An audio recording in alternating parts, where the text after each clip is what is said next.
Zac Taylor is just refusing to rule Joe Burrow out. Is he going to return against the Patriots? Let's break down the pros and cons in today's Locked On Bengals.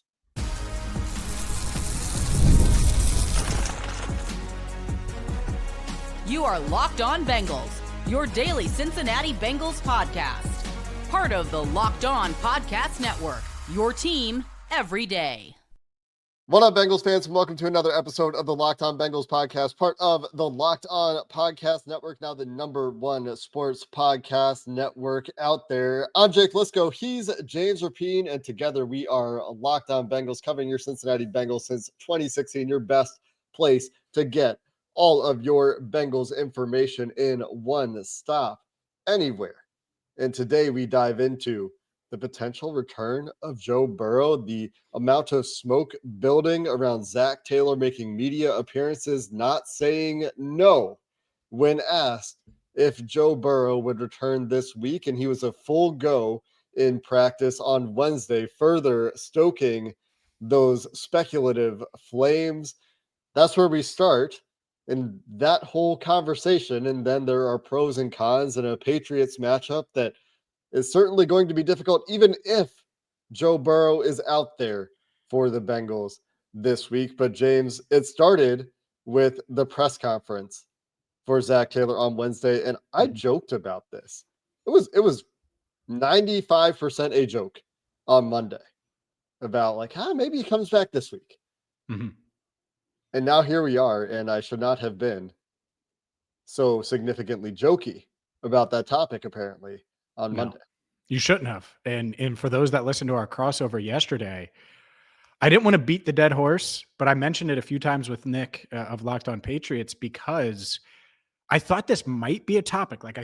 Because the more you think about it and the more you think about Joe Burrow, and I think at this point, year 6 of covering Joe Burrow, you at least have an idea of how he thinks. You've gone through these injuries with him before. I remember telling him without really it's not like he told me. I told him hey, this is when I think you're going to return from the calf injury a few years ago.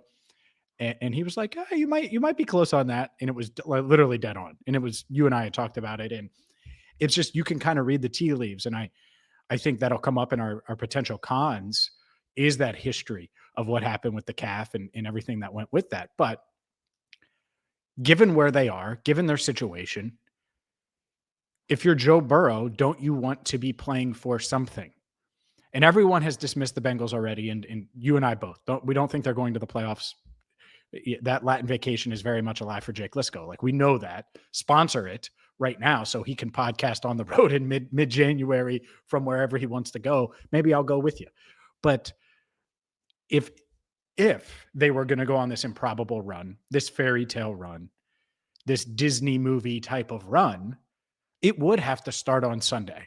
It can't start in Baltimore now. It has to start Sunday. His team, his coaching staff, they didn't give him enough rope, enough room to maneuver to wait until the end of his return window and be activated December 1st if he wants to play for something meaningful. And so coming into this week, I think it was very clear and indicative of the fact that Zac Taylor didn't dismiss the idea when he talked before practice, said, hey, we haven't seen him practice yet, but he didn't say Joe Flacco is starting. And then 2, Joe Burrow goes out there, practices in full, Flacco limited. That was by design. Flacco was going to be limited. I think Thursday, we're recording this before Thursday's practice. I think the juggle there is going to be interesting. And I have audio here, Jake, you didn't know about this. I have audio. Zac Taylor shows up on 700 WLW as he does every Thursday.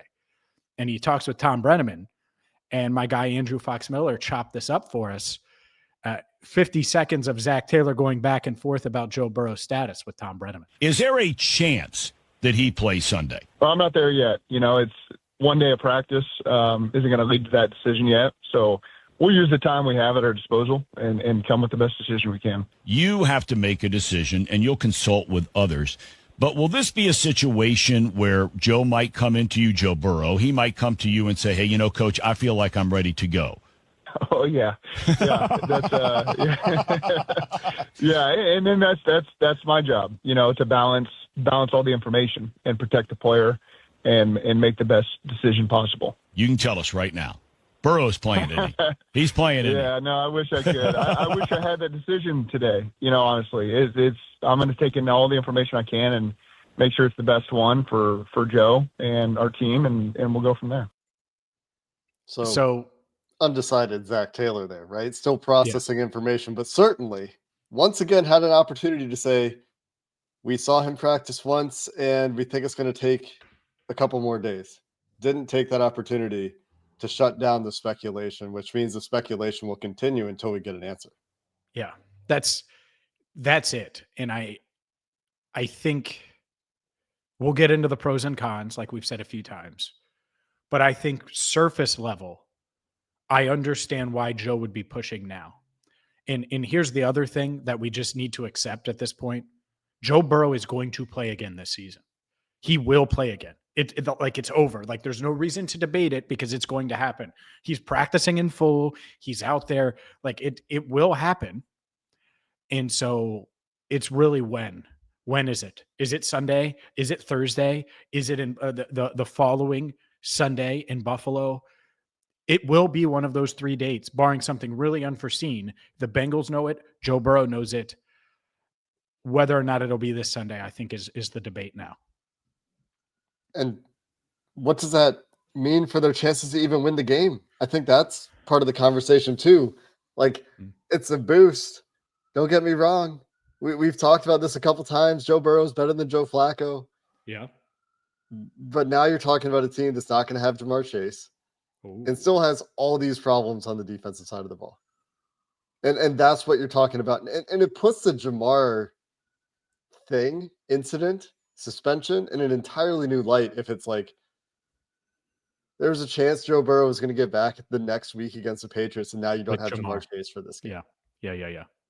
And it just makes it so much like, you just can't even get anything to go quite right for you this year. But going back to the return and the idea of why it would have to be this week, or why Joe Burrow might be feeling pressure for it to be this week, despite we don't know whether that toe is 90%, 80%. We have no idea where he's at in the recovery, right? We do know that he's talked about wearing a plate in his shoe, protective footwear. Sneakerheads have told me that he's wearing different cleats and isn't wearing the same shoes that he was wearing before, which maybe you can comment on too, James. I don't know. I'm not paying that much close attention to Joe's shoes, but they had all these chances to buy themselves a little bit of wiggle room. And maybe Joe has a different mindset if they had won against the Jets and or Bears or just one more game. If Jake Browning doesn't do what Jake Browning did for 3 games and they sneak one out against Minnesota or whatever, they get Joe Flacco a week earlier or something like that and manage to win a game sometime in there. If they're 2 wins better, if they're 5-5 right now instead of 3-7, how different does this whole conversation feel? How different does Joe Burrow feel about the pressure to return and how much of a factor? Remember when Joe Burrow said, we'll see how the team does the next couple of weeks. Yep.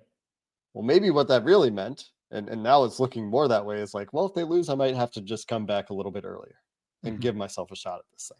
Yeah. And I think I have the answer. What if they were 5-5 going into Sunday? I will share that answer and we'll dive into the pros and cons of Joe Burrow coming back potentially as early as Sunday, coming up next. Today's show is brought to you by Prize Picks. Prize Picks is daily fantasy the way it should be. You and I make decisions every day. Joe Burrow makes decisions. Well, being right with Prize Picks can get you paid. You got to make the right calls. And if you haven't tried it yet, Prize Picks is the simplest way to play. All you do is pick more or less on at least 2 player stats. If you get them right, you win. It takes less than 60 seconds to make your lineup, and you can play anywhere Prize Picks operates, including California, Texas, Georgia. All you have to do is pick a couple. Let's say Joe Burrow does play this week. Boom, you pick more or less on his Prize Picks projections for passing yards, passing touchdowns. Maybe combine that with a little T. Higgins, more or less receiving yards or receiving touchdowns. By the way, if T. Higgins scores a touchdown on Sunday, Jake, it will be a record, a Bengals record. I believe it's his 9th straight home game with a touchdown if he can get it done. All you have to do to get in on all the fun is download the Prize Picks app today. Use code Locked On NFL. You'll get $50 in lineups after you play your first $5 lineup. Again, that's code Locked On NFL for $50 in lineups after your first $5 lineup. Prize Picks. It's good to be right. Jake, let's get into if they were 5-5 right now. I think if they were 5-5 or even 4-6, let's just say they win the Jets game. Joe probably waits until Thursday night. You saw his face light up last week when Jay Morrison asked, hey, how meaningful would it be to come back for Baltimore? And so I think that was his target all along, clearly. I think he will play Thursday night. I think worst case scenario, Joe is on the field Thursday night. And here's why I would play him Sunday. And I'm pretty much in the boat of not playing him, period, right? But they are going to. So if they're going to play him, period, in probably Thursday, period, I'm pretty confident in that right now. Here's why I would play him a few days early. There's no difference. They do nothing from Sunday to Thursday. He's not going to get one valuable practice rep. He's not going to get any extra anything. The Tuesday practice that they have is the easiest walkthrough ever that you could fly. You could take a red eye from where you are, and it's like 2 flights, 4 helicopter rides, a ferry ride, and a bunch of other stuff to get from the island you're at to where I'm at here in Cincinnati. And you could do all of that, go straight to this walkthrough that they're going to have Tuesday and participate and be fine. It is a nothing burger. And so as long as they think he can recover from a health standpoint from Sunday to Thursday, which I don't think that would be in doubt, otherwise he wouldn't be considering playing, then you might as well give him a shot to salvage the season. You might as well give him that opportunity, because I do think at this point, they won't say it, but I can. I think it's inevitable that he is playing against Baltimore. And if that's the case, and he's good to go, and he is throwing the ball well in 11 on 11, and he is, and all of the limitations that he's going to have Thursday when you bring him back, it's going to be the same on Sunday. I would put him out there Sunday with a chance to get to 5-7 in a 4.5 day span. That's me. If you were doing it, if you have resigned yourself to, I'm playing Joe Burrow, he's playing, well, then the 4 days to me does not make any difference. And I haven't found anyone that has really pushed back on that. I talked to a few players on Wednesday, like, hey, if you play Sunday and you're dealing with something, you're going to be all right by Thursday. And like Mike Gesicki's another example of it. And I think they all view it as, if I can play, I'll play, and I'll be able to get back for that Thursday game and be right for that Thursday game. The only thing I would say, and this is a total unknown, is how much healing can happen in 4 extra days. From Sunday afternoon to Thursday night, how much additional healing, what percentage, if he is, say, at 87% now, how many percents do you, just to make it easier to understand, how many percents do you get in 4 days? Does it get to 90%? Does it get to 92%? Does it go from 93% to 96%? That's my question, essentially, is how much does 4 extra days of treatment and rehab and not being in a game setting, where I'm sure they're doing plenty to try to simulate the reactions and force that will go through that joint in practices and in Joe's rehab to see how it will react. None of those things are going to exactly replicate a game situation where maybe there's a 300-pound man holding his other leg or whatever it is, like he injured it the first time. And I know that they've got the protective stuff an issue. But the thing to me entirely boils down to, how risky is it? And the thing with turf toe is, I don't think doctors ever know, which is why you see guys come back from this and aggravate this injury all the time. And I'm not saying this to fearmonger. I have no idea what Joe's risk of re-injury is, but it's really hard. It seems really hard to me from the outside looking at the history of this injury around the league, for guys to return from this injury at a time and really have an understanding of what their risk of re-injury is.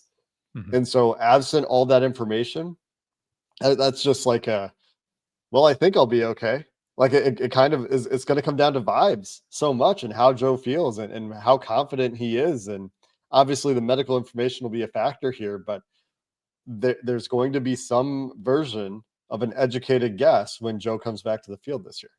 No doubt. And so that's what's so tough. And this is a 180 for me, because if you would have asked me Sunday, I would have said, don't bring him back. But they are.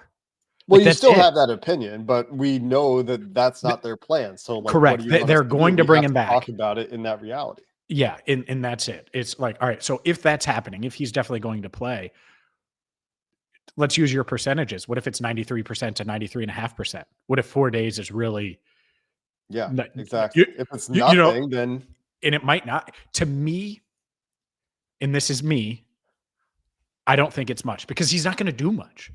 It's because I think that part of the healing process for Joe, especially, is feeling out what he can do and can't do. And there's going to be no practices in there. And again, as unlikely as it is, if you are salvaging your season, because I tried to put myself in his brain, he's probably like 5 days to go from 3-7 to 5-7 with 2 huge wins. And then I can put my foot up and relax for a few days and then get back at it with a huge matchup in Buffalo. Like, I think that would be kind of the approach. And I know it's insane to say, like, from a football standpoint, the team you've watched over the past 2+ months going 1-7 without Joe Burrow, I'm not trying to lead people down the pike of, oh, well, I think that Joe's going to do this. Like, this would be like a fairy tale superhero, superhuman, just crazy thing, especially without Jamar Chase. Kind of like if last year had worked out, like if they had gotten snuck in last year, that's what we're talking about again this year, except the defense is even worse. And the upcoming opponent, I mean, this month, so you have the 9-2 Patriots, arguably the best team in the NFL, and you could debate that, but they've won 8 straight. Then you go on the road, Baltimore, 4 days later. Then you go to Buffalo. Then you welcome Baltimore here. Like, that's a hell of a month. That's why it's so painful losing some of these games they've lost, is because this month stretch is brutal. Yeah. But to your point, the season really ended last year, and we kind of felt it when they lost to the Steelers on December 1st to fall to 4-8. If they win that game, and instead of 4-8, that they're 5-7, and they keep that loss number at 7, which is where they're at now, they make the playoffs. They go on that run. They complete it. And I don't think Joe has forgotten that, is how well they were playing down the stretch, how close it was. And if they had just made 1 or 2 more plays against Pittsburgh, well, then they win 6 straight and they're flying high going into that matchup. By the way, that would have been 2 wins over Pittsburgh, which is what they certainly would need to do over this stretch. 2 wins over Baltimore, 2 wins over a division rival, 1 on the road, 1 at home, to do it. I mean, it's Mount Everest for sure with turf toe, but I do think that Joe is going to push to play. Whether or not he gets the okay and the sign off from everyone is the question.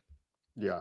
I mean, the quality of opponent difference, certainly worth noting. The defense is, 1, worse this year, and 2, last year down the stretch, they were playing the Dallas Cowboys, the Tennessee Titans, the Cleveland Browns, the Denver Broncos, and the Pittsburgh Steelers. And obviously the big test there was Denver, and that Pittsburgh game came down to a 19-17 final score. But that Dallas team didn't even have their quarterback. I mean, that's a Cooper Rush game.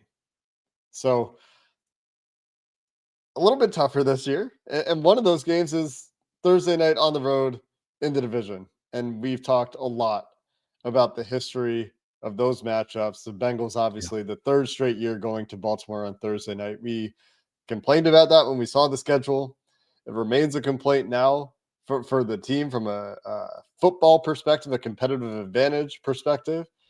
But I mean, it's going to be that's the TV that they want. That's why they put it on Thursday night. It will be potentially very dramatic. Now, if they lose against New England, then it becomes a lot less exciting. The ramifications become a little bit smaller for that game. And it's still a really tough game this weekend because there's no Jamar Chase, because of the state of the defense, because of the way New England is coming into this game, just on fire. And so I think that, have we gotten through the pros and cons? We haven't really gotten to the pros and cons yet. I mean, I guess so. The pros, you can potentially resurrect things in 5 days, and Joe gives you the Yeah. best shot to do that. The con is if he re-injures it's a nightmare. But I It's think that con, catastrophic. my argument would be the con is the same on Sunday as it is Thursday. We're not Yeah. talking about Thursday after Christmas. We're talking about Thursday as in a week from now, from today. Ugh. Wild. It's wild. I know it sucks. This season sucks because like it's exciting, and I think he looked pretty good in practice. So it's like, And then there's just all the caveats that we've been I talking about know. all season, and we have to talk about again. Let's The do it. Bengals facing the Patriots. Will they have Joe Burrow? Will they not have Joe Burrow? We'll wrap up this show thinking about that game. And if there's an announcement about Joe Burrow, we'll have to be back and talking to you about it. But we'll continue that conversation here coming up next. Today's show is brought to you by Game Time. Game Time, well, it's the app that's going to be perfect for you. Let's say you're like, you know what? If Joe Burrow plays on Sunday, I want to be there. I want to watch the return against the Patriots as he tries to go up against an MVP candidate in Drake Maye and a team that's won 8 in a row. My goodness. Can you imagine the storylines there? Well, Game Time is the place to go to get your tickets. It's the app that gives the advantage back to fans. Game Time is fast, easy, backed by the Game Time guarantee, and you'll always get 100% authentic tickets delivered on time at the best price.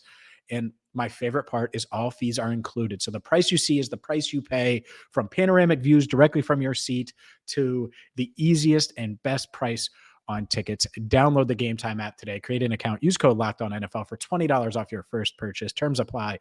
Again, that's promo code LOCKEDON NFL. Locked On NFL for $20 off. Swipe, tap, ticket, go. Download Game Time today. Have you been paying attention to the odds of the Bengals Patriots game? Yeah. It's I the lowest remember it's been all week. I remember you asked me what I thought it was earlier this week, and I thought it was 10, and what was it, 7.5 at that point?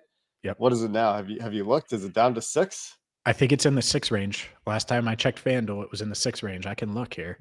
I was just amused by a couple of things. One, 6.5. Okay. 6.5. Yep. So it's creeping that way. Over under went up by 2, I believe. Yeah, the over under is the highest in the NFL this week. Joe Burrow without slanging Jamar that thing. Chase. Yeah. But the Bengals offense has obviously been productive, and the Patriots defense is not the strength of the team right now, although it's not terrible by any means. It is not the strength of the team. The Bengals defense is terrible though. So the Bengals are giving up all those points, and this is the best offense they've played since, I don't know, Detroit. And Detroit wasn't exactly tested on offense in that game. So could be fireworks in this game. But even if Joe Burrow returns, I mean, how are you stopping an offense that is the best you've faced in quite a while? How does Joe Burrow impact the defense? How does Joe Burrow help this defense deal with Drake Maye and Travion Henderson and Kayshon Boutte and Stephon Diggs and Mac Hollins and Hunter Henry and all these guys? Man. I mean, this is an offense that has found production everywhere. Yeah. And Joe Burrow doesn't help on that side of the ball. Yeah. Maybe energetically. He doesn't. But you're really grasping at straws if you're talking about an energetic impact. Geno Stone, I don't think is going to be benched this week. He should be. He should be benched. They should have someone else in there. You're not going to bench the rookie linebackers, but clearly, looking back, they pulled the put in the young guy Barrett Carter too soon in my eyes. Maybe we see a little bit more Oren Burks. I don't know. They need to see what they have there. Obviously, they activated Dejon Anthony and Mike Gesicki. We'll see if they play this week. I'm not sure. I think Gesicki has a real shot, to be honest with you. I'm not sure about Dejon. They're so weird at safety. Like, I don't get it. Like Tyson Anderson, I don't think this is the case, by the way. But the only excuse they have for not even trying him at safety and giving him some snaps is he can't guard a tree, which I know he can. A tree, like a tree that can't move. That is it. Because I know he can tackle. There's some big trees out there, James. That could be a size mismatch. Yeah, I guess so. Right? Like it's unbelievable that they haven't given any of the, PJ Jules, Tyson Anderson. Obviously, now you have Dejon Anthony cleared for practice. So we'll see. But that's got to be part of it here, is like maybe Geno Stone just plays 60% of the snaps. Maybe you cut into it a little bit, and then on big passing downs, if you trust him more, then you put him out there. Like whatever the case is, that should be some of what they tinker with. But you're right. Like defensively, they let Mason Rudolph dump it off and get a bunch of gains and complete 75% of his passes. Now you have a guy in Drake Maye who's physically better than any of the quarterbacks that you've seen in how long? I mean, he's better than Rodgers. He's better than, since Jordan Love, like physically, and even then may have a little bit more to him. So this is a tough ask, obviously without Trey Hendrickson. And the other thing I'm looking forward to, and hopefully I talked to Miles yesterday. I said, man, that might be your coming out party. You got to keep it up. He was like, you're right. I got to do it again. All right, brother, do it again. Big week for Miles Murphy. And doing it against harder competition. No doubt. For sure. Will Campbell having a standout rookie year, especially in pass protection at left tackle for the Patriots. On the other side, it's Morgan Moses, who is beatable if you're Miles Murphy, but Morgan Moses at 36 years old still doing it. How many years have we talked about Morgan Moses as a potential tackle solution for the Cincinnati Bengals, as they were looking for tackles for so long in off seasons over the years? And Morgan Moses' name has come up at least until they drafted Amarius Mims. And maybe even that year, it's like, yeah, Morgan Moses, sure, you would take him while Amarius is learning. And they ended up going with Trent Brown that year, a different tackle associated with the Patriots, as Morgan Moses now is. Who's going to tackle better? Like, is it Miles Murphy that is just like, yeah, Miles Murphy's going to be the guy that he has broken out. We'll see if that continues this week. I hope it has. We spent a lot of time this week on the film episode talking about how good Miles Murphy was against the Steelers. And it's not just pass rush. It was also his motor, the way he finished plays, his awareness, and tracking guys down after they caught the ball too a couple of times, or the hustle plays. DJ Turner, can he have a nice bounce back game? Can they manufacture a takeaway or two? They seem to have that's always the wild card for a bad defense, is like, can you steal one? And that probably is required. It is. I know they got some stops against the Steelers last week. They had Aaron Rodgers in a bit of hell in that first half, quite frankly. The pressure was significant. It's just this isn't old man Rodgers and weaponless offense on the other side. This is young Drake Maye, who has some, and I know this is going to sound crazy, has some Joe Burrow to his game in terms of escapability in the pocket. It is hard to get him to the ground when you get to him in the first place, which is a question for this defense, with a number of weapons where he is comfortable throwing the ball that can beat you. Yep. So that's your challenge this week. Yeah.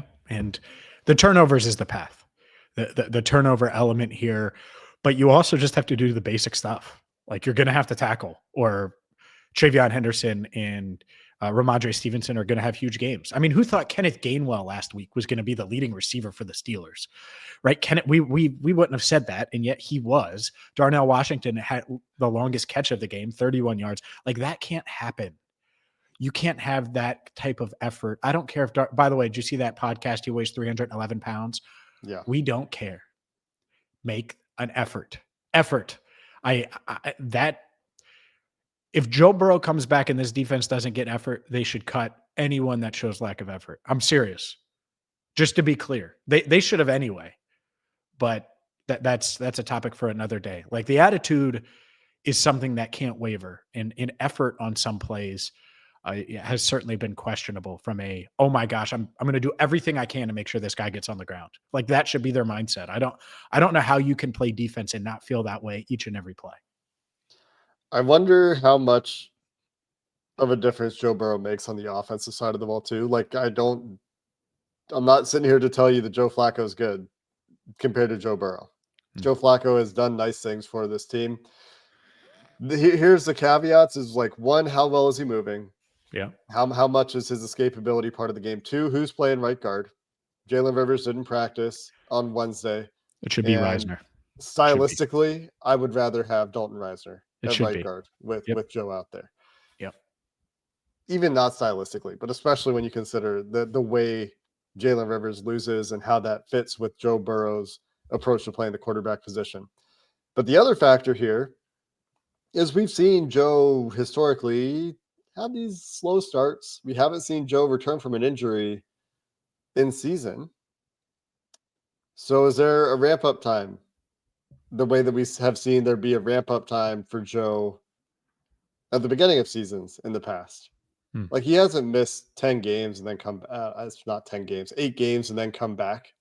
Yeah. So what kind of ramp up time is there for Joe before he's really feeling it and feels settled in from like the timing of the game and how defenses are attacking them and all those things? Yeah, the path, I was thinking about it in like slow starts, return from injury, all of those things as you were talking. The game, like the stylistic plan, I would say for the Bengals on offense would be what he did and what they did against the Vikings in 2021 when he's coming off of the ACL. He threw it 27 times, not 47, 27. He was 20 of 27, 261, 261 yards, 2 touchdowns, a 128.8 quarterback rating. Joe Mixon had 29 rushing attempts. And there's still very likely no Samaje Perine this week. Over 40, and that's another one. Samaje Perine had 5 rushing attempts. Both guys averaged 4.4 yards per carry.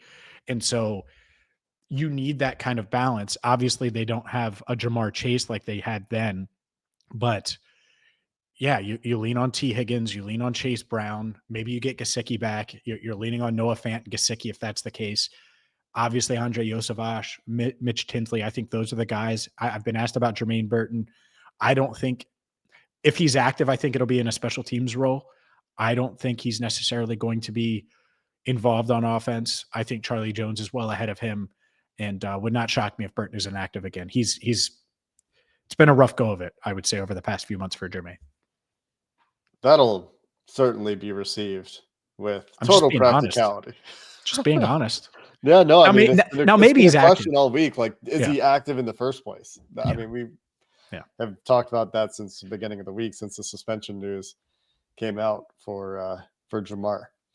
We'll have you covered here as the Joe Burrow story continues to develop on Locked On Bengals. We'll have you covered, of course, after the game as well, if nothing does develop with Joe Burrow. But if you're paying attention to the Bengals, and you are, if you're listening to this podcast at the 32-minute mark, you certainly have your eyes on news around Joe Burrow that could emerge Friday afternoon, Saturday.